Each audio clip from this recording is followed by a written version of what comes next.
Have you ever met someone for the first time and felt something deeper than attraction, something haunting, as though your soul had recognized them from a life you'd forgotten? It started on a rainy Thursday afternoon in Lagos, where the city's chaos plays background music to everyday stories. For most, that day was like any other: clogged traffic, arguing street vendors, and rain that painted the roads like they were slick with secrets. But for Adichie Okonkwo, it was the day everything changed. He hadn't planned to stop at Oyumo Bites, the modest eatery tucked between a busy pharmacy and an overstocked fashion store. Normally, his driver would take him straight to the office tower where the Okonkwo Group operated, a family business turned billionaire empire by his sheer brilliance and ruthless business decisions. But that day, hunger gnawed with an unusual urgency, and so he told his driver to pull over. He wanted something spicy. Something real. Something normal. Inside the eatery, the air was thick with the aroma of jollof rice, suya, and freshly baked meat pies. There were about 5 tables, a few people scrolling on their phones or mindlessly munching away. Then, he saw her. She was seated alone by the window, a simple girl dressed in a faded yellow top and jeans. Her hair was tied in a lazy bun, and she was laughing quietly at something on her phone. She didn't glow in the artificial Instagram way, she radiated in the kind of quiet beauty that turned minutes into memories. She wasn't showing off, and that intrigued Adichie more than anything. Her plate was empty save for a few grains of rice and a half-eaten drumstick, but she looked content. Adichie stood frozen. He didn't believe in love at first sight, until that moment. He took a corner seat where he could steal glances without being obvious. The waiter brought his order, yam porridge with goat meat, but he barely touched it. Instead, he watched her pay her bill, wave at the cashier, and walk out as if she had just walked out of a dream. He needed to see her again. The next day, he returned to the same eatery, but she wasn't there. He returned the next day, and the next. After a week, he finally asked the girl at the counter, the girl who usually sits near the window, "Does she come often?" "Oh, you mean Ada," the cashier replied casually. "She orders online more than she comes here. But when she comes, she sits by the window. Always." Ada. That name echoed in his head like a favorite song. Now he had something, a lead. If she ordered food online, there had to be a delivery log. He offered the cashier a generous tip just to pick at the last few deliveries. And sure enough, her name was there. Her address sat printed neatly under a list of orders: rice, fried plantains, peppered fish.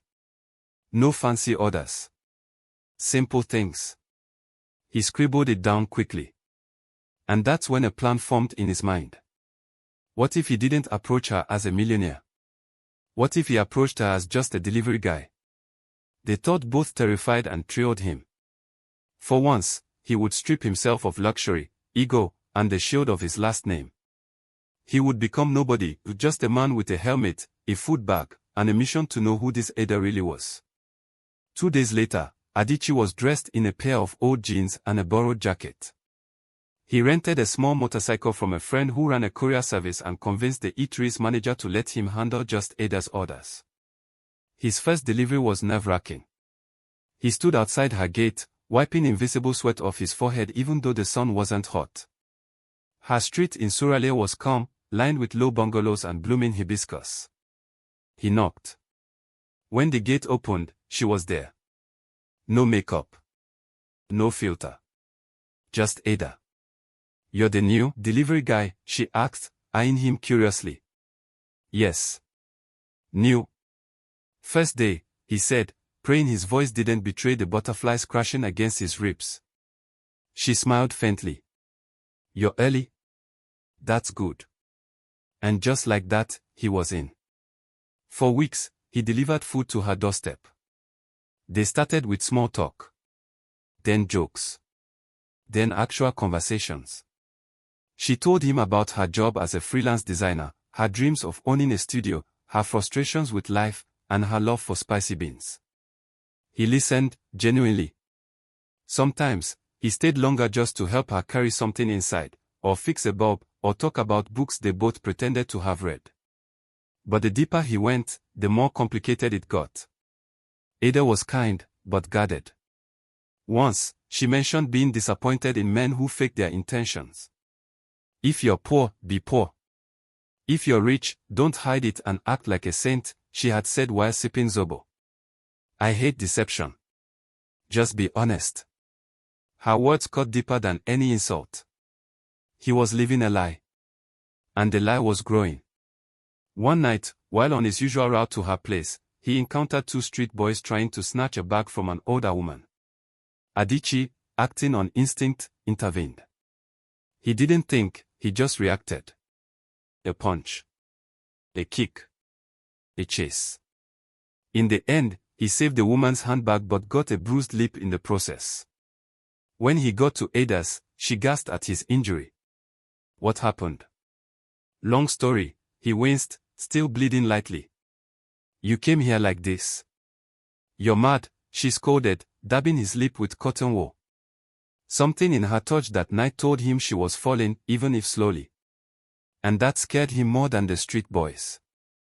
Because he was falling too. But he wasn't the man she thought he was. He wasn't a delivery guy. He wasn't even close. And one day, the truth would break through like sunrise over darkness. He just hoped she would forgive him. What Adichie didn't know was that life was preparing a twist of its own.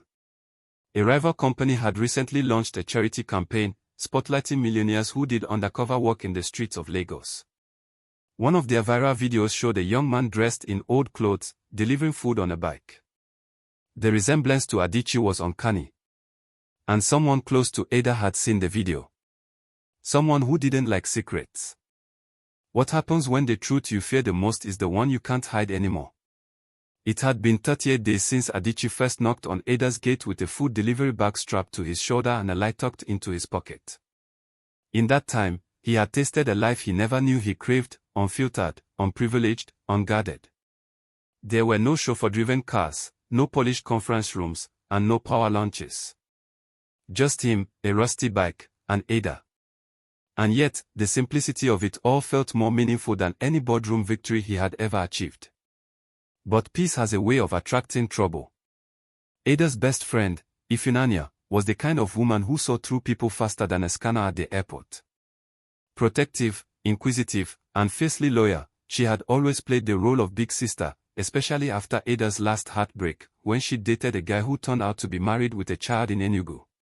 So when Ada told Ifunanya about the sweet and humble delivery guy who had become her favorite part of the day, the alarms in Ifunanya's head went off immediately. What's his name again? She asked casually. Chidi, Ada said, smiling shyly. I think that's what he told me. He's shy. Shy men usually hide big secrets, Ifunanya muttered. Ada laughed. You're paranoid. Maybe, she shrugged. But something doesn't sit right. Ifunanya's suspicion intensified when she saw a trending video on Instagram later that week. A campaign by Lagos Uplift featured millionaires who went undercover to interact with ordinary citizens. One short clip showed a man in delivery gear hopping off a bike and handing food to a street vendor. The man in the video had the same build, same smile, and the same tiny scar on his left eyebrow as Ada's Chidi. Ifunanya paused the video. Rewound. Paused again. Her fingers began to type. Meanwhile, Ada was unknowingly sinking deeper into something she hadn't allowed herself to feel in a long time, hope. She had grown to like Chidi for everything he was not flashy, not boastful, not entitled. He listened without interrupting, helped without asking for recognition, and looked at her like she was the only person that mattered, even when she wore slippers with holes and her hair was undone. One evening, after handing over her usual order of spicy or further rice, Chidi lingered longer than usual. I was thinking, he began, shifting his feet awkwardly. Maybe one day, we could hang out. You know, outside the delivery zone. Ada blinked. Like, a date. If you want to call it that, he chuckled nervously. Her smile appeared slowly, unsure at first. You don't even know if I have a boyfriend. I've been delivering food to you for over a month, he said. No man in sight. Either you're single, or he's hiding. Ada laughed. You're observant. I try. Okay, she said finally. Let's do it. Sunday. Sunday, he agreed, his heart leaping. But Sunday never came. Because on Friday, Ada received a message from Ifunanya. You need to see this. Now. Attached was the Instagram video clip. And below it, Ifunanya's text. Your humble delivery guy is Adichie Okonkwo. The Adichie Okonkwo. You've been lied to. Ada didn't believe it at first. But as she watched the video repeatedly, her stomach twisted. The man in the video was Chidi. Or rather, Adichie. The scar. The smile. The voice. It was all there. Her hands trembled. Every conversation. Every moment. Every story he told. All of it flashed in her mind, recolored now with betrayal. She felt foolish. She felt played. That evening, when Adichie showed up to deliver her food, he knew immediately that something was wrong. The gate didn't creak open with the usual cheerful "You're early." It was yanked open coldly, and there stood Ada, arms folded, expression unreadable. Come in, she said stiffly. He followed, his heart beating harder. She didn't offer him a seat. She didn't smile. Instead, she played the video from her phone, held it up, and said, "That's you, isn't it?" Adichie froze. His silence said enough. So, your name isn't Chidi. It's Adichie Okonkwo, she said slowly. As in, the millionaire who owns Okonkwo Group. He opened his mouth to explain, but she raised her hand. Don't. I want to hear what you thought you were doing. He swallowed hard. I didn't mean to lie. I mean, I did, but it wasn't because I wanted to deceive you. I met you that first day at the eatery, and I couldn't stop thinking about you. When I found out you ordered from there often, I saw a chance to know you. As a person. Not as a rich man with bodyguards and headlines. Just me. So, you dressed up like a poor man and inserted yourself into my life? For what, an experiment? No, he said. For love. Ada laughed bitterly. You rich people think you can play with feelings like Monopoly. Love doesn't work like that. You think being poor is a costume you can wear and take off. You have no idea what real struggle is. I wasn't mocking poverty, he said gently. I was escaping wealth. Just to see something real for once. And you were real? Too real, apparently, she snapped. I'm sorry, Ada. You should be. Now leave. He hesitated. Ada, please. Leave. He nodded slowly. His steps were heavy as he walked away, but even heavier was the pain in his chest. This wasn't how it was supposed to end. The next week passed like a blur. Ada didn't respond to his text. Didn't open the gate again. And deep inside, she hated that her heart still beat at the sound of his voice in her memory. She cried twice. Once out of anger. The second time out of heartbreak. Because despite it all, she had fallen for him too. Not the millionaire. The man. But was that man ever real? On Friday, she received a letter. Not a text. Not an email. A handwritten letter delivered by one of the regular dispatch riders. She hesitated before opening it. But curiosity won. The letter read. Dear Ada. I understand why you're hurt. And I accept full responsibility. I wanted to be someone you could trust, but I built that trust on a lie. I thought I was protecting the chance to love you without the shadow of money. But I realize now that love built on pretense, even with good intentions, is still deception. You have every right to hate me. But even if you never speak to me again, know this: every laugh we shared, every story I listened to, every moment I spent outside your gate, it was real to me. I fell in love with you. Not because I had to pretend. But because your truth was the only thing in my life that made sense. Always yours. Adichie. Ada read the letter 3 times. Then folded it. Then cried. Because sometimes, love doesn't arrive the way we expect it to. Sometimes, it comes dressed as a delivery guy.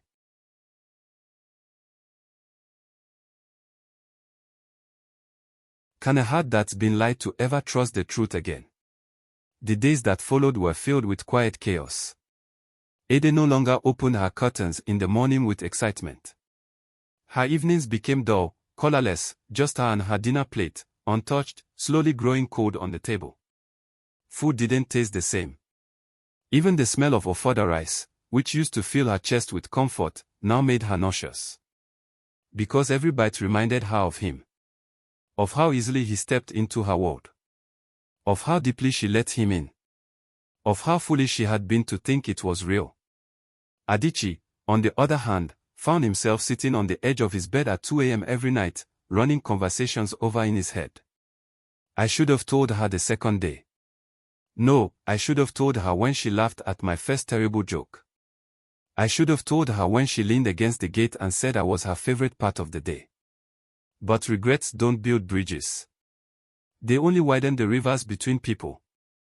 The media hadn't caught on yet. None of the tabloids had noticed that the heir to a billionaire conglomerate had been disguised as a delivery guy in a suburban estate for over a month. That was the one mercy he still had. But mercy didn't quiet the ache in his chest. His assistant, Teo, noticed the change. "You're not eating," he said one morning, setting down the day's files. Adichie shrugged. "She's still not talking to you?" "No." "Have you tried?" "Everything." Teo sighed. "Boss, I've seen you close million-dollar deals with a smile. I've watched you walk into government offices and walk out with people's respect. But this girl, she's the one thing you didn't plan for. She's the one thing I wanted without the plan." One morning, Ada was sweeping her compound when she noticed a folded note slipped under the gate. At first, she wanted to ignore it, but curiosity got the better of her. She unfolded it. It was short. Just 5 words. "I'm still outside your gate." Her heart stopped. She ran to the gate and peeked through the hole. There he was. Sitting by the corner. No disguise. No delivery bag. Just him. Sweaty, tired, eyes filled with the weight of 100 unspoken apologies. She didn't open the gate. But she didn't walk away either. "Why are you here?" she asked through the bars. He stood up slowly.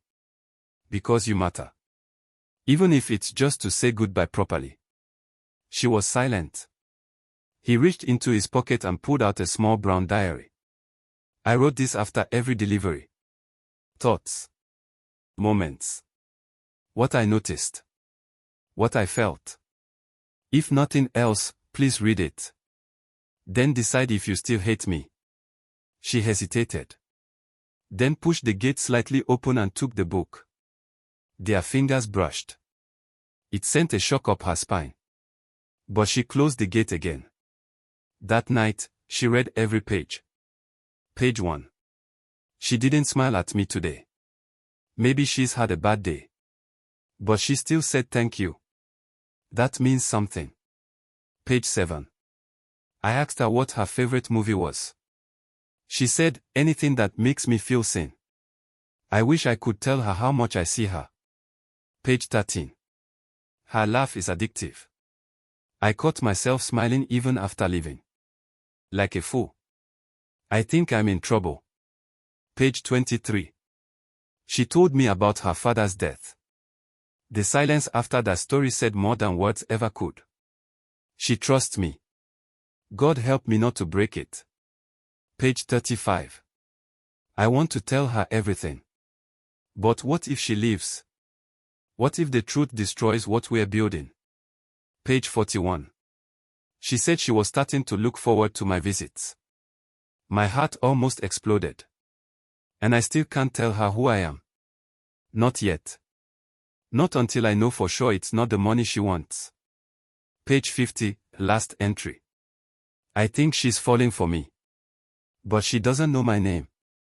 And if she finds out the wrong way, I lose her forever." Ada closed the diary and pressed it to her chest. Tears flowed freely. Because every word was laced with sincerity. And heartbreak. And an honest kind of love that you can't manufacture, not even with money. The next morning, she did something that surprised even her. She walked out the gate. He wasn't there. But she left a note where he used to sit. If you really want to talk, meet me at Sunrise Cafe. Tonight. 6 p.m. She didn't know if he would show up. She didn't even know if she wanted him to. But some part of her, buried under the pain, still believed in the version of him that wrote those words.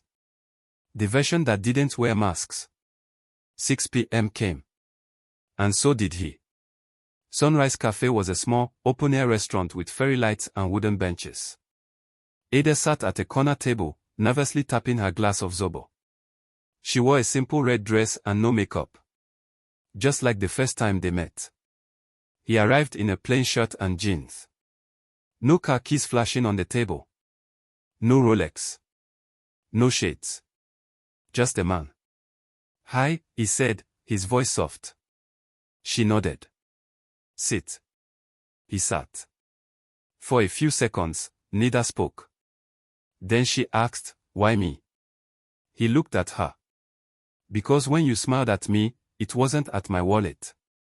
It was at my awkwardness. When you talked to me, you didn't ask what I did. You asked who I was. I've met 1,000 people who wanted my status. But you saw a delivery guy and still treated him with kindness. She blinked back tears. I hated you, she whispered. For lying. I hated me too, he replied. I needed honesty, Adichie. After everything I've been through, I just needed real. I know. And I was real. Everything I felt for you, everything I still feel, it's not tied to who I am out there. It's tied to who I am with you. She looked down. I don't know if I can trust you again. He reached across the table, gently taking her hand. Then let me earn it. Every day. No lies. No masks. Just me. She didn't pull away. Instead, she whispered, one more lie, and it's over. He nodded. I'll never need another. That night, as they walked side by side under the soft glow of cafe lights, Ada felt something shift. A wall beginning to crack. A wound beginning to close. Because sometimes, the heart doesn't need a perfect story. Just a truthful one. What do you do when love begins to bloom again? Do you run from it, or dare to trust it one more time? The night at Sunrise Cafe left a warmth in Ada's chest that she didn't want to admit. It was quiet, simple, real. But more than anything, it was honest. For the first time in weeks, she allowed herself to laugh with him again. Not fully. Not freely. But enough to remember what it felt like before the lies. Still, her heart held on to caution like a mother clutching a child on a dangerous road. Love, she had learned, could be beautiful. But it could also burn. And trust was not a tap you could simply turn on again. Over the next few days, Adichie committed himself to the promise he had made her. No pretenses. No expensive gifts. Just presence. He walked with her to the bus stop some mornings. Sat with her under the mango tree by her estate in the evenings. He listened more than he spoke. And when he spoke, it was never to impress, but to connect. He told her about his late mother, who taught him to value people, not possessions. He told her about the lonely boardrooms and fake smiles that came with wealth. He told her how many nights he stood outside her gate, unsure whether to knock or walk away. Ada listened, arms folded, head bowed, but her silence was no longer stone. It was softening. Slowly. Then came the test. It began with a surprise visit from Ada's old friend, Ifunanya, a spirited, sharp-tongued woman who never trusted men with pretty smiles. They met at a local booker one afternoon. Ifunanya, with her red braids and sharp eyes, took one look at Adichie and leaned toward Ada. You sure he's changed? She whispered. Men don't just become humble like that unless they want something. Ada stirred her fufu slowly. He hasn't asked for anything. If he's really a millionaire, Why is he still dressing like someone who borrows clothes from his neighbor? Because he's trying to be real with me. Ifinanya rolled her eyes. Real and rich don't mix well in this city, Ada. Just be careful. You fall too deeply, too fast. Ada sighed. Maybe I just don't want to miss something good again because I was too afraid. The second test came from Adichie's side. His father, Chief Obinanwosu, had finally found out. The old man stormed into Adichie's office unannounced, his agbada sweeping the floor like thunderclouds. "You're what?" he bellowed. "Pretending to be poor for a woman?" Adichie kept calm. "She's not just a woman. She's the only person who's ever loved me without knowing my name. And that's the excuse you give for dragging our family name into the streets. Wearing fake slippers and carrying plastic delivery bags like a common boy. I needed to know if I could be loved without the money." The chief scoffed. "Love is a luxury, son. Power is what keeps people loyal." Adichie stood. "Then maybe I don't want loyalty built on fear anymore. I want the real thing." His father pointed a trembling hand at him. "She'll leave you. Once she tastes wealth, she'll show you her true color. Then let her. But I'd rather find out after giving her the truth than spend the rest of my life wondering what if." The final test wasn't from outsiders. It came from within. One evening, after walking her back home, Adichie paused by the gate and looked at Ada. "I want to introduce you to someone." She raised an eyebrow. "Who?" "My father." Ada froze. "Why?" she asked quietly. "Because I want you in my real world, not just my quiet world." Ada shook her head. "I'm not ready for that." "Why?" She hesitated. Then whispered, "Because I don't know who I am in your world." "You're the woman I love," he said. "That's who you are." Ada looked into his eyes and saw it, the same truth she had seen when he handed her that diary. But still, she trembled. "What if I don't belong in mansions and dinner parties?" she asked. "What if they look at me and see just a girl from the flat at the end of the road?" He reached for her hand. "Then I'll remind them that the girl from the flat at the end of the road has more strength, more grace, and more class than any of them." Her heart swelled. But the fear remained. "Just give me time," she said. He nodded. "As much as you need. But time has a way of forcing decisions before you're ready." One Saturday morning, as Ada was helping her neighbor with laundry, a sleek black Mercedes pulled up in front of her gate. Out stepped a tall man in a grey kaftan. He walked with the confidence of someone who owned everything he stepped on. It was Chief Obina. And he had come for her. "Ada, right?" he said. She stood, wiping her wet hands. "Yes, sir. I'm Adichie's father." She stiffened. "I've come to see the woman who convinced my son to betray our family values." Ada frowned. "I haven't convinced him of anything, sir. He made his own choices." The chief studied her. "You're smart," he said. "But smart doesn't mean strong. My son is too soft for this world. And women like you, you'll be eaten alive where we come from." She folded her arms. "Then maybe it's your world that needs changing." He paused, surprised by her boldness. "I don't need your approval," Ada added. "And I didn't ask for your money. All I ever asked for was the truth. If that bothers you, then maybe I'm exactly what your son needs." The chief stared at her. Then without another word, turned and entered his car. It drove off. And Ada stood alone, breath shaking, hands clenched, but victorious. That night, she called Adichie.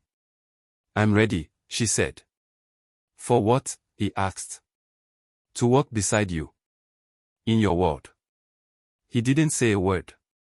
He simply drove to her house, picked her up, and took her to the Nwosu family mansion. She wore a simple white gown. No gold. No heels. But she walked in like a queen. And for the first time, surrounded by wealth and expectations, she held her head high. Because she wasn't trying to belong. She was just being herself. And that, finally, was enough. In the end, does love survive the truth, or because of it? The lights in the Nwosu mansion were grand, almost too much. Chandeliers dripped crystals like frozen rain, walls were lined with expensive art, and servants moved like silent shadows. But Ada didn't blink. She didn't come to be impressed. She came to be seen, not as a guest, not as a charity case, but as Adana Kemdelim, the woman who had captured Adichie's heart before his last name ever mattered. As she walked through the vast hallway beside him, she could feel eyes. Judging. Weighing. Measuring her with cold precision. Still, her steps were steady. Adichie held her hand tightly, silently vowing that if anyone dared disrespect her, he would not hold back. When they reached the inner lounge, Chief Obinna sat in a regal chair, dressed in white, cane by his side, an unreadable expression on his face. Next to him was Adichie's older brother, Arens, and their uncle, a stern man with silver-rimmed glasses and a reputation for ruthlessness in business. Chief Obinna gestured for them to sit. "I asked for this meeting," he said slowly, "because I want clarity." Ada folded her hands in her lap, meeting his eyes. "I'm listening, sir." The chief glanced at Adichie. "My son has chosen you, despite all advice, all tradition. But before this becomes irreversible, I need to ask, what exactly are you bringing into this family?" Adichie sat up straight. "She's not here to audition, father." But Ada gently touched his arm, signaling him to let her speak. "I bring loyalty," she said. "I bring honesty. I bring strength, the kind that holds a man up when the world wants to break him." "Big words," Arens muttered. Ada turned to him. "Not words. Proof. Ask your brother who picked him up when he was standing in the rain outside my gate, afraid to tell the truth. Ask him who listened to his dreams when he wore torn shoes and a rubber wristwatch. Ask him who loved him when he had nothing to offer but his words." There was a long silence. Even the air in the room paused. Then Chief Obinna leaned back. "You remind me of someone," he said. "My late wife. She had fire in her too." Ada softened. "Then maybe your son takes after her." The chief's lips curled slightly, as if hiding a reluctant smile. "I don't like how this started," he admitted. "But maybe, you're what he's been searching for." Adichie turned to Ada, his heart pounding. And in that moment, he saw it in her eyes, forgiveness. Not the casual kind. Not the quick fix kind. But the deep, deliberate, earned kind, the kind you wait for and work for and weep for. 2 weeks later, everything changed. The truth of Adichie's double life broke into the media. Billionaire Heir posed as delivery guy to win a woman's heart. From bent plates to Bentley, love or strategy. Who is the girl who made him choose love over legacy? The internet had a field day. Some praised him for humility. Others called it a stunt. But Ada stayed calm through it all. She didn't give interviews. She didn't react to the online noise. Because she knew the truth. Theirs wasn't a fairy tale, it was a hard-fought, imperfect, sometimes painful but authentic love story. And authenticity doesn't need an audience. 3 months later, in a quiet, private ceremony held under the very mango tree where they first held hands, Adichie and Ada said their vows. No paparazzi. No gold-embroidered hall. Just close friends, family, and a gentle breeze. As Ada stood across from him, wearing a gown she designed herself, simple, elegant, stunning, Adichie's voice broke as he said, "I lied to get close to you, and then I told the truth because I wanted to stay close. I don't deserve your heart, but I promise to protect it with mine." And Ada, with tears in her eyes, replied, "You came in through the back door of my life. But even then, you didn't steal anything. You earned everything.